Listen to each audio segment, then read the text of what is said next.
इस वीडियो में मैथ्स के 10 प्रश्नों को करने वाले हैं, तो चलिए एक एक करके प्रश्नों को सोल्व करते हैं। तो पहला प्रश्न है 106 गुने 106 माइनस 94 गुने 94। तो ये ए स्क्वायर माइनस बी स्क्वायर के फॉर्म में है। तो ए स्क्वायर माइनस बी स्क्वायर का फॉर्मूला होता है ए प्लस बी इंटू ए माइनस बी। ठीक है, तो यहाँ पे ए है 106 प्लस 94 इंटू 106 माइनस 94। तो 106 प्लस 94 को जोड़ेंगे, 6 4 10 के 0 हासिल 1, 9 10 के 0 हासिल 1, 2 गुने का चिन्ह 106 में से 94 घटाएंगे तो यहाँ बचेगा 12। तो 12 दूने 24, 2 जीरो लगाएंगे, ये आंसर होगा। अब अगला प्रश्न में आते हैं। तीन संख्याएं 1:2:3 के अनुपात में हैं तथा इनका महत्तम समवर्तक 12 है, तो संख्याएं क्या है? तो यहाँ पे तीन संख्याएं हैं 1:2:3 के अनुपात में है, तो इनका महत्तम समवर्तक 12 है। तो 12 से गुना कर देना है, 12, यहाँ भी 12 से, और इसको भी 12 से गुना करना है, यानी कि 12 तिया 36, 12 दूने 24 और 12 एका 12। यही तीनों संख्याएं हैं, यही आंसर। अब अगला प्रश्न में आते हैं। यदि 1.5x बराबर 0.04y हो तो y माइनस एक्स बट्टे वाई प्लस एक्स का मान कितना है? तो यहाँ पे x बट्टे में y को लाएंगे, ठीक है, बराबर 0.04, यानी कि यहाँ पे 4 लिखेंगे, बट्टे 1.5 है तो यहाँ 15 लिखेंगे। ऊपर में 1 जीरो लगता और नीचे 2 जीरो लगता, ठीक है, 0 और नीचे 1 0 2 0, ठीक, क्योंकि दशमलव के बाद 2 अंक हैं, 1 2, ठीक है, तो नीचे 2 0 और दशमलव के बाद 1 अंक है, इसीलिए ऊपर में 1 0, ठीक। अब काट देंगे 1 0 से 1 0, 2 दूने 4, तो 7 14, 1 15, 2 5 10, यानी कि 2/75, यानी कि x का मान 2 है, y का मान 75 है, ठीक है।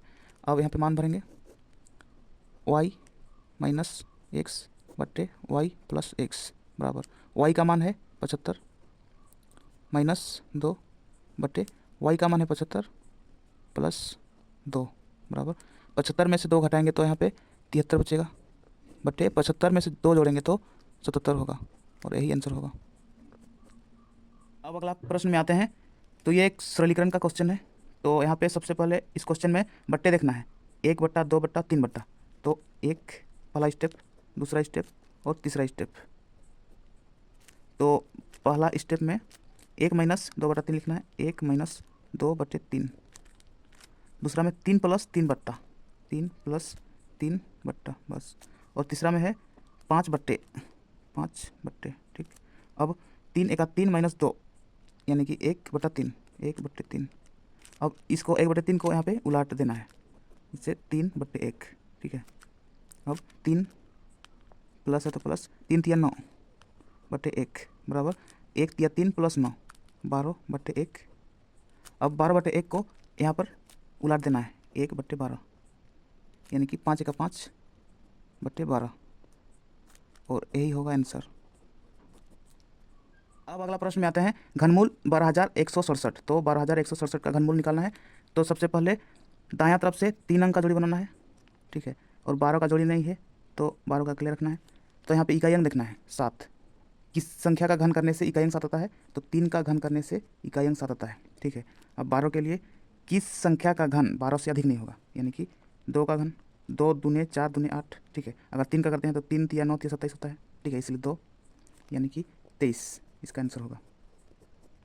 अब अगला प्रश्न में आता है। एक कक्षा के 14 लड़के तथा उनके अध्यापक की औसत आयु 10 वर्ष है।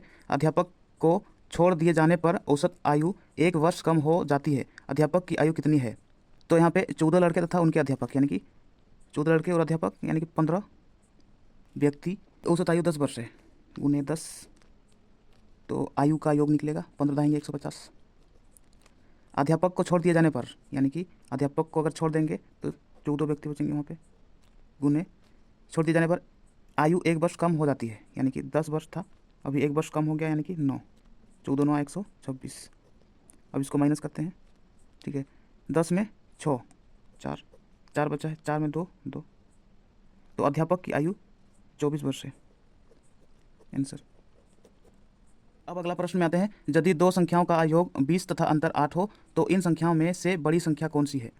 तो बड़ी संख्या ज्ञात करने के लिए बड़ी संख्या बराबर योग 20 है प्लस अंतर 8 है बट्टे 2 बराबर 20 8 28 बट्टे 2 2 1 2 2 चौके 8, ठीक है, बराबर 14। बड़ी संख्या बराबर 14, ये आंसर होगा। अब अगला प्रश्न में आते हैं, एक आदमी की आयु अपने पुत्र की आयु की तिगुनी है। 5 वर्ष बाद इस आदमी की आयु अपने पुत्र की आयु की दोगुनी होगी। पुत्र की वर्तमान आयु ज्ञात कीजिए। तो यहाँ पे पिता और पुत्र है, ठीक है। तो पुत्र की आयु की तिगुनी यानी कि पुत्र अगर x वर्ष है तो पिता 3x वर्ष, ठीक है। तो 5 वर्ष बाद यानी कि प्लस 5 वर्ष बाद प्लस 5 वर्ष बाद, ठीक है, आदमी की आयु अपने पुत्र की आयु की दोगुनी होगी। आदमी की जो आयु है वो अपने पुत्र की आयु की दोगुनी होगी, ठीक। तो 3x प्लस 5 बराबर 2x प्लस 5 दूनी 10, 3x minus 2x 3x minus 2x बराबर 10। 5 को बराबर किस पार लाएंगे तो माइनस होगा 5। 3x माइनस 2x, तो यहाँ पे x बचेगा बराबर 10 में से 5 घटाएंगे तो 5। x का मान 5 यानी कि पुत्र की वर्तमान आयु 5 वर्ष, यही आंसर होगा। अब अगला प्रश्न में आते हैं, 8 का घात 3 गुने 8 का घात 2 गुने 8 का घात माइनस 5 बराबर व्हाट। तो जब समान संख्या गुना में रहेगा तब उनके घात जुड़ते हैं, ठीक है। जैसे 8 तो लिखना है 3 plus 2 plus minus 5, 3 plus 2 plus minus 5 बराबर 8। 3 2 5 प्लस माइनस माइनस 5 5 माइनस 5 यानी कि 8 का घात है, 5 में से 5 घटाएंगे तो 0 बचेगा। और किसी भी संख्या के घात में 0 हो तो उसका मान हमेशा 1 होता है, तो ही आंसर होगा। अब अगला प्रश्न में आते हैं, किसी वस्तु पर कर में 20% की कमी कर दी गई तथा इसकी खपत में 15% की वृद्धि हो गई। कर द्वारा प्राप्त धन में क्या वृद्धि अथवा कमी हुई। तो 20% कमी यानी कि 100 में से 20 घटाएंगे 80 गुने 15% की वृद्धि यानी कि 100 में से 15 जोड़ेंगे तो 115 बट्टे 100 माइनस 100, ठीक है। तो 1 0 से 1 0 काटेंगे, 2 5 10 2 चौके 8, ठीक। 5 दूना 10 5 तिया 15 4 तिया 12 के 2 80 लेख 4 दूना 8 और 1 9 माइनस 100 92 माइनस 100। तो 92 के आगे प्लस है, 100 के आगे माइनस है, प्लस माइनस माइनस यानी कि 100 में से 92 घटाएंगे 8। लेकिन बड़ा संख्या 100 है इसलिए उसके आगे वाला चिन्ह है माइनस, माइनस 60%, माइनस 8% यानी कि 8% की कमी, ठीक है, आंसर। तो ये थे मैथ्स के कुछ प्रश्न। अगर आपको वीडियो पसंद आया तो वीडियो को लाइक कीजिए और मैथ्स चैनल को सब्सक्राइब कीजिए और बेल आइकन को दबाइए ताकि इस चैनल पर आने वाला हर वीडियो का नोटिफिकेशन आप तक सबसे पहले पहुंचे। तो इस वीडियो को ही समाप्त करते हैं, मिलते हैं नेक्स्ट वीडियो में। तब तक के लिए अपना पढ़ाई करते रहिए, ख्याल रखिए अपना और अपने माता पिता का। धन्यवाद।